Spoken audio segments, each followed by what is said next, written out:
করছো? গৌরীর ব্যাপারটা দাদা ভীষণ ভাবে ভয়ে পড়ছে, তবুও তার মধ্যে রাহুল চ্যাটার্জির কাছে চিরুনি তল্লাশি চলছে। আমার বিশ্বাস খুব শীঘ্র অপরাধী ধরা পড়বে। বলছি ওই রাহুল চ্যাটার্জিকে একা অপরাধী, তার চেয়ে বেশি অপরাধী তোমার বোন। কি বলছো বৌদি? বলছি তোমার বোনের তো সেই আজ এত বড় অঘটন ঘটে গেছে। হ্যাঁ, তার জীবন তো গেছে, আমার অঞ্চল ভাইটাও তাকেও খেয়েছে। মুখ সামলে কথা বলবে গীতা। কেন কেন মুখ সামলাবো বলো?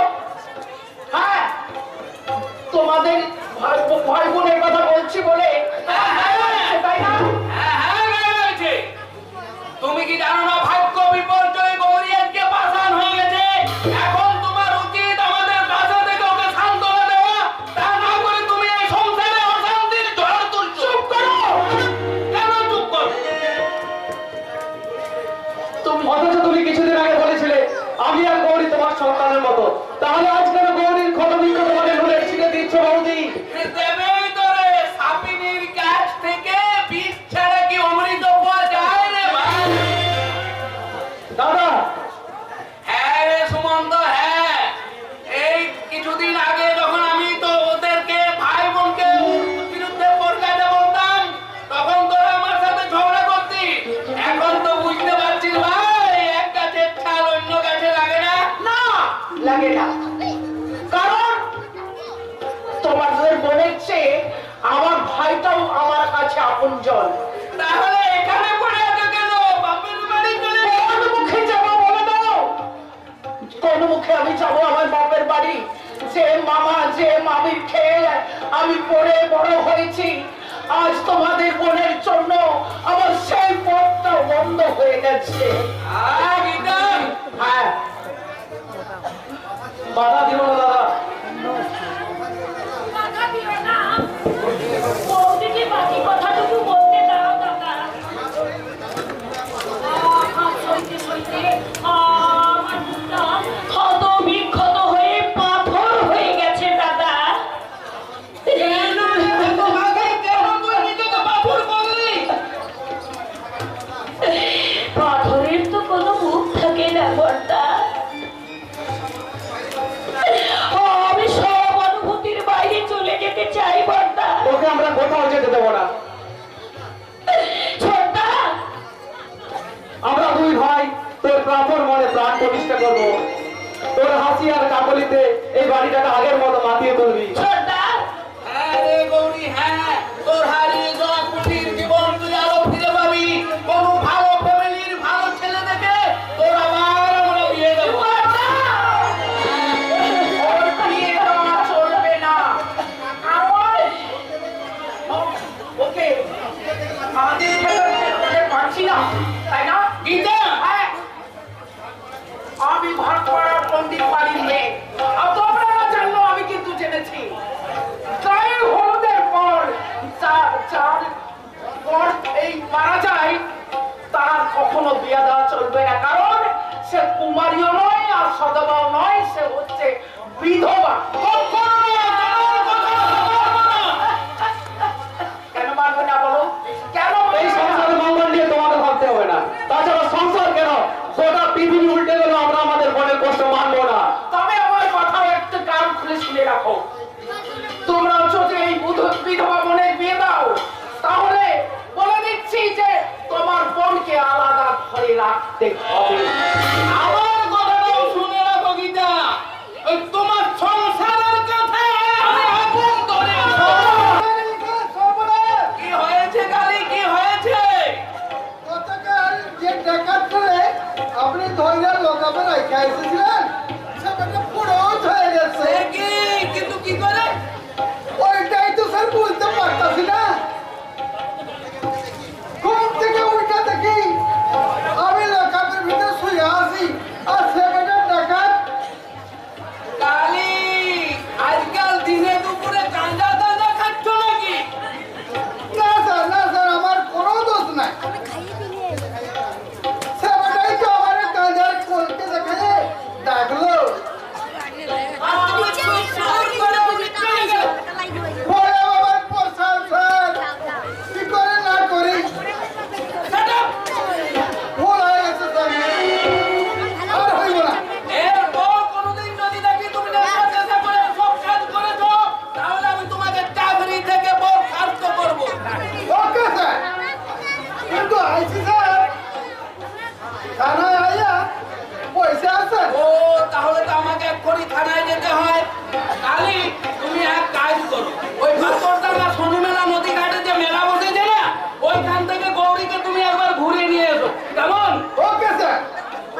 ঝুমা আমাদের কিছু গোপন করে দেয় না? আরে পার্কের সেই মালটা না। আরে ওই! আমার সঙ্গে চল। কোথায় যাব? কে কে তুমি? আমি তোর নতুন নাগর রে। এই বিষয়ে তুই কি করছিস? ওর হাতটা ফেলে না বলছি। না! ছাড়বো না। ছাড়বেন না? দাঁড়াও, তোমার হুট্টোটাকে আমি ডেকে নিয়ে আসছি। বদলা নেব রে। বদলা। কি বললি? মনে পড়ে। মনে পড়ে। সমাজ আগে সারা তোমার প্রেমিক আমার ঘরে চলে বেড়েছিল। আর তোমার পুলিশ অফিসার আমার বোন বিয়ে করেছিল অপমান। তুই আইটা বদলা নিতে যাস? আমি বদলা বদলা চাই বদলা। সেদিনের সেই চোরটা সারা চোর মারা গাড়ি চালা ধরা। আমার বোনের অপমান সারা আমার রক্তে আগুন জ্বালা।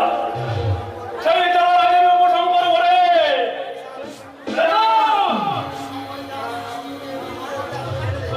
তুই যদি মঙ্গল চাস তাহলে তুই এখন ছেড়ে দে।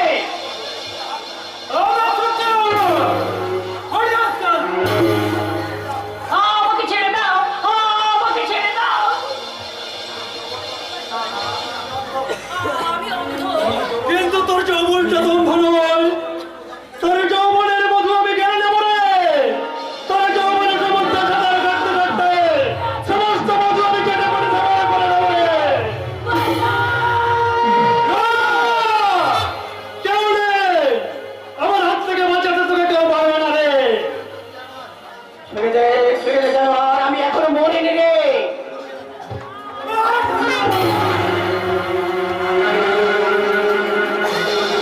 আচ্ছা, জানো? চল, চল।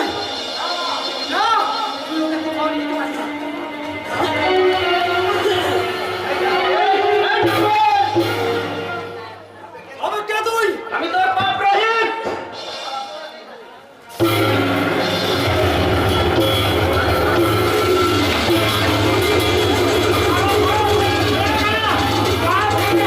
ধরিয়ে দাও।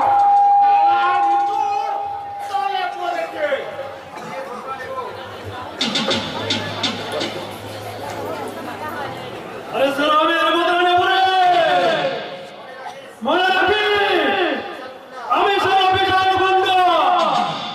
আমি সালা ভালো ভাবরের চেয়ে ভালো ভাবর রে। বদলা নেব না, আমি নেব। তুইও ছেড়ে দে জানোয়ার। এরপর যদি তুই কারো গায়ে হাত তুলিস, আমি তোর হাত দুটো কেটে নেব রে শয়তান।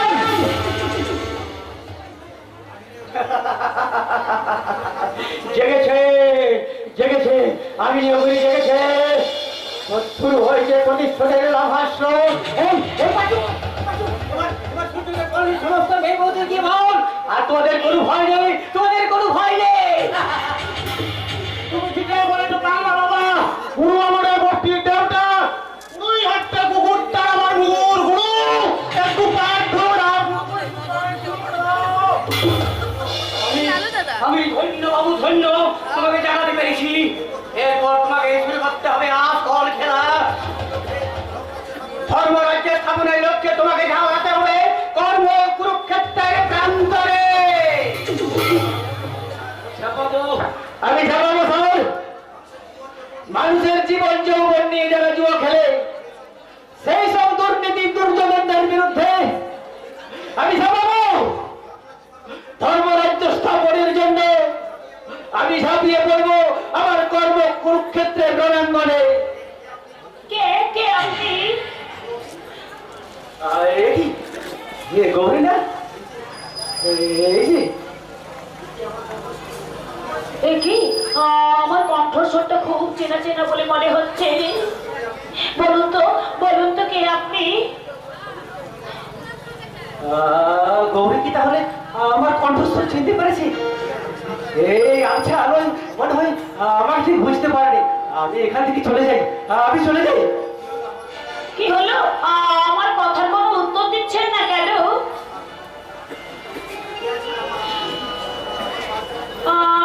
কে আছেন? কে আছেন? আমার পাশটা একটু তুলে দেবেন। আমি তো অন্ধ, আমি তো চোখে দেখতে পাই না। ঈশ্বর, এ তুমি আমায় কি কথা শোনালে? আশ্চর্য। ভদ্রলোক চলে গেলে, তাহলে আমার পার্স? এই না বলি তোমার পাল। কে? সৌভিকদা, তুমি এখানে? একজনের খোঁজে এখানে এসেছিলাম, সৌভিকদা, কিন্তু তারপর করতে তাকে খুঁজে পেলাম কি এই সবই এই ঘড়ির কাছে তুই আমার আসল পরিচয় দিস না ভাই, আমি তোকে সময় হলে সব বলবো। ওই জন্য আমি বুঝতে না পারি। কিন্তু রাহুল, না সবিক না, আমার পরিচয় জানতে পারলে গৌরী আমাকে ঘৃণা করবে। তোকে তোকে না আমি বলে সব বলবো, সব কথা দে। ওকে, আই প্রমিস। ঠিক আছে। তুমি কার সঙ্গে কথা বলছো সৌভিকদা? না না গৌরী, আমার এক বিশেষ বন্ধু, বহুদিন পরে তার সঙ্গে আমার দেখা হলো। সৌভিকদা? কি? সে ভদ্রলোক কি চলে গেলেন সৌভিকদা? না ম্যাডাম, আমি যাইনি। তাহলে আপনি আপনার পরিচয় আমাকে দিচ্ছেন না কেন? হয়তো দেওয়ার মতো কোনো পরিচয় নেই। সৌভিকদা? বারবার বলছি শুন না। কিন্তু আপনার তো একটা নাম আছে। হ্যাঁ ম্যাডাম, আমার নাম রোহিত। রোহিত? হ্যাঁ গৌরী, ওই রোহিতে আমার বিশেষ বন্ধু, আমরা একসঙ্গে লেখাপড়া করেছি। কিছুদিন আগে রোহিত নিখোঁজ হয়ে গিয়েছিল। সে কি? ম্যাডাম কি ব্যাপার বলুন তো? আমার কণ্ঠস্বর শুনতে পেয়ে আপনি কেমন অবাক হয়ে গেলেন? ওই কণ্ঠস্বর যে গৌরীর বহুদিনের পরিচিত, সেই মানুষটা ছিল এই গৌরীর কাছের মানুষ। শুধু তাই নয় রোহিত বাবু, আমি তাকে না ভালোবাসতাম, কিন্তু কিন্তু সে আমাকে কোনোদিনও ভালোবাসেনি রোহিত বাবু। সে আমার সঙ্গে ভালোবাসার অভিনয় করে গেছে। কি বলছেন আপনি? সে যে আমার চেনা পৃথিবীর অচেনা মানুষ।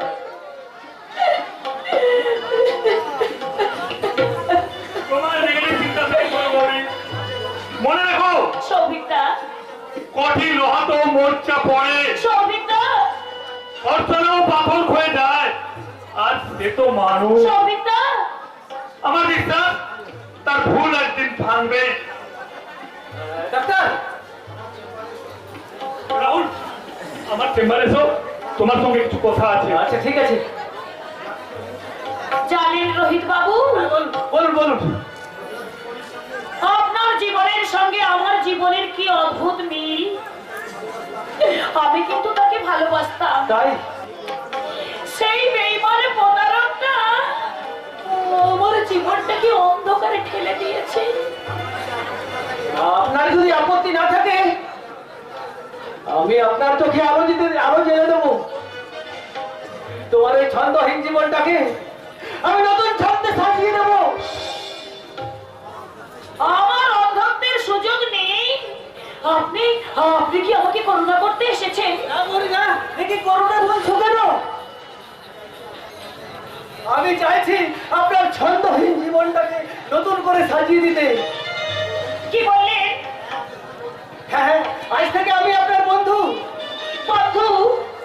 হ্যাঁ গৌরী দেবী, আপনার আপত্তি না থাকলে দুঃখের এই সমুদ্র পার হওয়ার জন্য আজ থেকে আমি আপনার সহযাত্রী হলাম।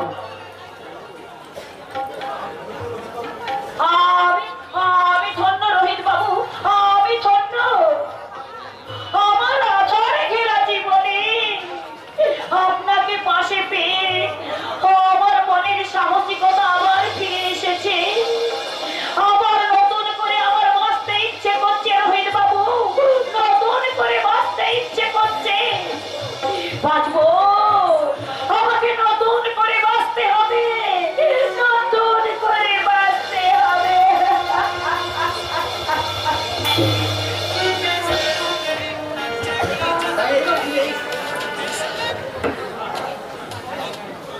দেখো কালী, দেখো গৌরীর মনে খুশির সূর্য উঠেছে। হ্যাঁ স্যার, মনে হয়েছে দিদিমণির মুখে সূর্যের আলো ঝলমল করতেছে। হ্যাঁ, করবেই তো, এর জন্য সমস্ত কৃতিত্ব ওই যুবকের। ও স্যার, ও তো আমাদের রোহিত বাবু, খুব ভালো মানুষ, বস্তির দেবতা। কিন্তু ও থাকে কোথায়? আমার এসে পাগলা বাবার কাছে। আমাকে জানতেই হবে কে এই যুবক, কি ওর আসল পরিচয়, আমাকে জানতেই হবে।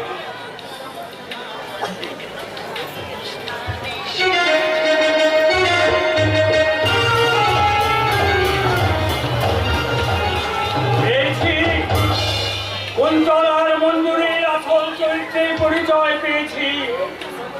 আমি এও বুঝেছি ওরা ওরা যা খুশি ওরা তাই করবে। আর আমার মান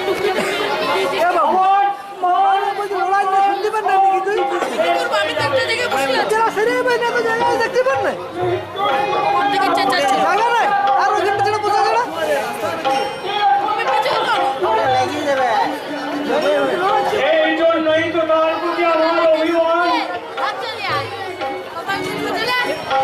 ও যদি ওর বেতন যদি লুকিয়ে আমার সঙ্গে দেখা করতে পারতো,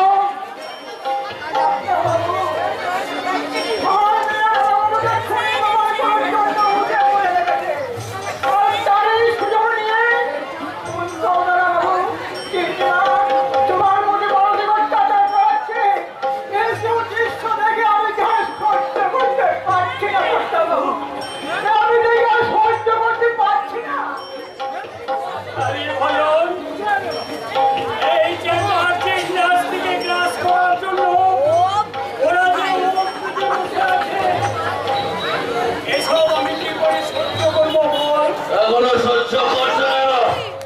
সারা ফুটে যেতে পারছো না? ঠিকই বলছি, ঠিকই বলছি। ওই রাহুল ফেরার হয়ে যাওয়ার পর থেকে এই পুরো শকুনটা কোম্পানির সবকিছু আগলে বসে আছে। অথচ আমার কোনো কাজ নেই, অফিসে গেলে কর্মচারীরা আমাকে মানে না, তারা আমাদেরকে করোনা দৃষ্টিতে তাকায়। বেশ করে কেন করোনা করবে? কেন করবে? কেন আমার দৃষ্টিতে করোনা করবে? জবাব দাও।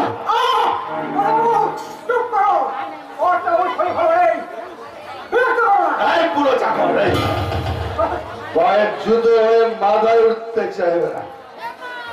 এই অনেক তো খেয়েছো এখানে, অনেক তো খেয়েছো, অনেক দিন ধরে তো খেয়েছো। ওই তোমার এই কর্তা বাবু দাঁড়ানি করছো, এবারে মারামারি খেলবো। বিদায় হও এই বাড়ির থেকে, বিদায় হও। এটা উত্তর, এ বাড়ির মালিক আমি, তুমি না। কাজেই ভজন এই বাড়িতেই থাকবে। এই, তাহলে এই বাড়ির থেকে আমি তোমাকে ঘর ধাক্কা দিয়ে বার করে দাও।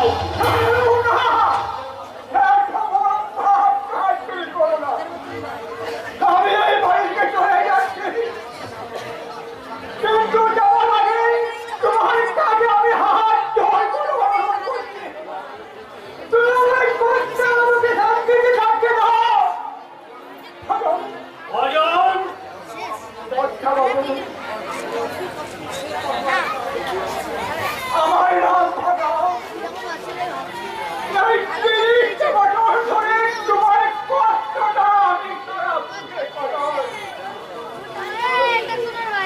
ভালো থেকে বৎসা বাবু, তুমি ভালো থাকো, তোমার শরীরে তুমি যত্ন করো। তোমার শরীরের প্রতি তুমি যত্ন করো, বৎসা বাবু। তোমার শরীরে তুমি যত্ন নিও।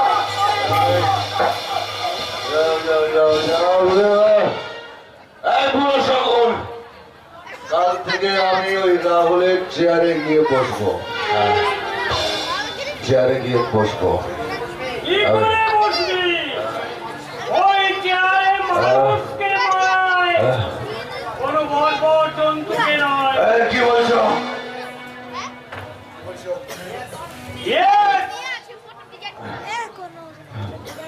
তাই তো বলি তুই তো বাংলার মির্জাফরকে হার মানালি রে, রামায়ণের বিভীষণকে হার মানিয়েছিস, আবার মহাভারতের শকুনকেও হার মানালি।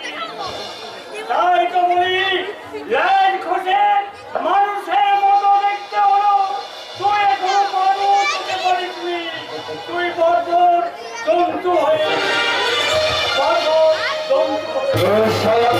মির্জাফর, রাবণ, চেঙ্গিস খান সবাইকে আমি তুলে খাবো। আমি খুন করবো, সব তোমাকে আমি খুন করবো। তবু ওই কোম্পানির চেয়ার আমার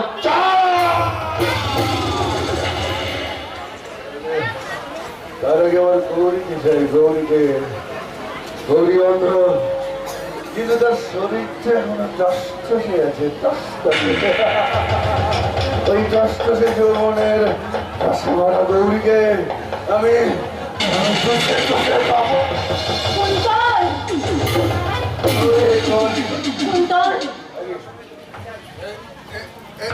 তুমি এখানে অসময় কি ব্যাপার? তোমার সঙ্গে আমার কথা আছে। তোমার সঙ্গে আমার কোনো কথা নেই, বলো। কেন তুমি আমাকে অ্যাভয়েড করতে চাইছো? হ্যাঁ করছি করছি করছি, কারণ তুমি তুমি আমার কাছে তোমার এখন প্রয়োজন নেই, তুমি এখন বাসি ভুল, বাসি আমার চাই তাজা ভুল গৌরীকে।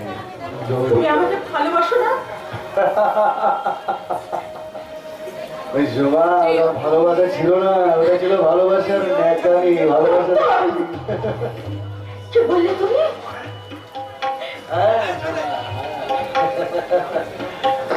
রাহুলকে লম্বর সাজাবার জন্য তোমার জমা দরকার ছিল, আর তোমাকে পটাবার জন্য দরকার ছিল তোমার সঙ্গে নকল প্রেমের অ্যাক্টিং করা। কিন্তু আমি তো তোমাকে ভালোবাসতাম। সেটা আমার সৌভাগ্য, সৌভাগ্য। তাহলে তুমি যে আমাকে কথা দিয়েছিলে যে আমাকে তুমি বিয়ে করবে। আরে কোথাকার নেকা মাল রে তুই, হ্যাঁ? তুই কি করে ভাবলি তোর মধ্যে একটা বস্তির মেয়েকে খুব তৈরি জিবি বলবে? তুমি কেন আমাকে বিয়ে করবে না বলো? বলে কেন বিয়ে করবে না? এই প্রতিশ্রুতি তুমি আমার শরীরটাকে খুবলে খুবলে খেয়েছো, আর তার ফসল আজ আমার করবে। কি বলছিস, কি বলছিস তুই? হ্যাঁ, আমি তোমার সন্তানের মা হতে চলেছি। সাকি,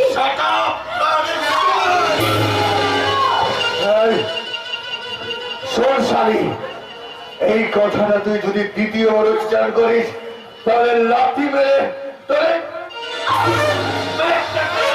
ফাটিয়ে দেবো। কিন্তু কেন কেন তুমি আমাকে স্বীকৃতি দেবে না বলতে পারো? তাহলে তাহলে আমি এখন কি করবো?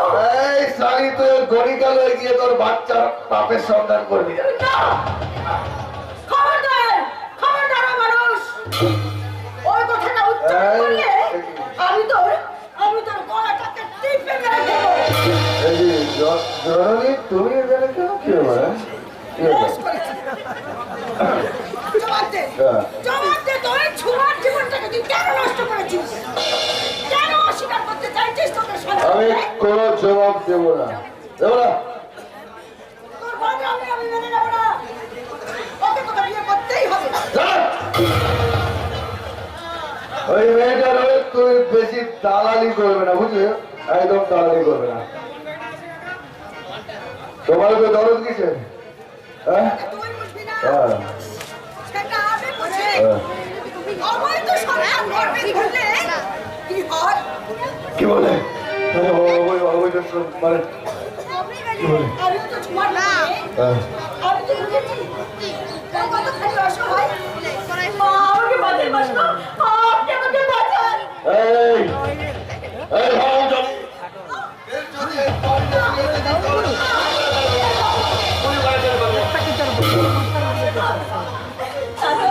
দাদু, তুমি গুলি করবে? বলে বলে। কারণ আমি যে ভুল করে ফেলেছি, কিন্তু কিন্তু না, আমি আর ভুল করব না। আমি পাপের প্রায়শ্চিত্ত করব। আমি তোমার সব কথা বাইরে ফাঁস করে দেবো। তার আগে আজকে তোর মুখের মেয়ে করবে বিশ্বাস করে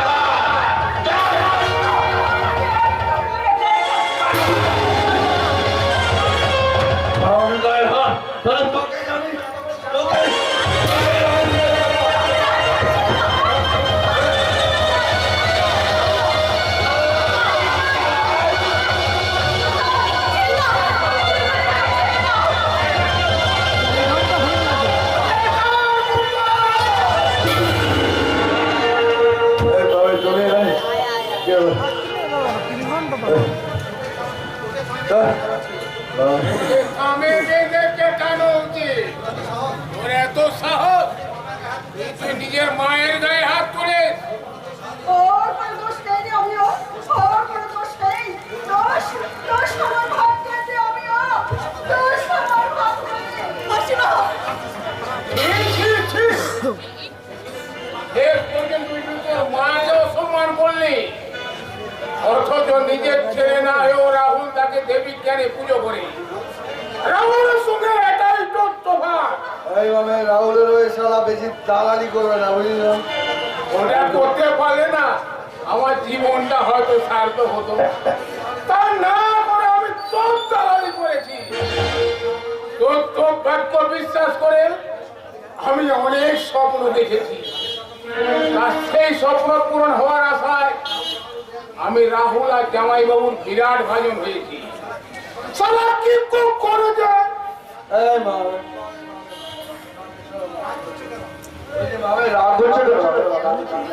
আরে বলো তুমি কোম্পানির মালিক হবে, তুমি কোম্পানির এমডি হবে, কোম্পানির সুখ সমৃদ্ধি পাবে। আচ্ছা তুমি বিয়ে করবে? ঠিক আছে, তোমার আমি বিয়ে দেবো কচি কচি সুন্দর। নিজের দ্বারা আমার কাজ করলে তুই আমাকে আবার সুখ দিবি রাহুল নেই তুই কি কোম্পানির মালিক হতে পেরেছিস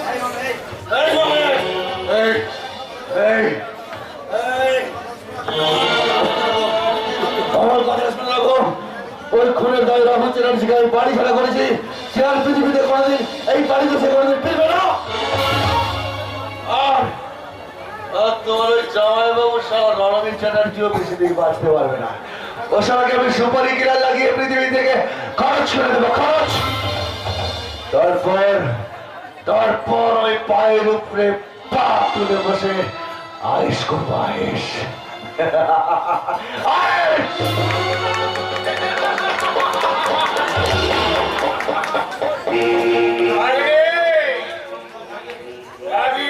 আমি তোর মনের কথাটা জেনে নিলাম আর বুঝে গেলাম সারা তুই একটা কি জিনিস তবে ভাবিস না তোর সুখ স্বপ্নে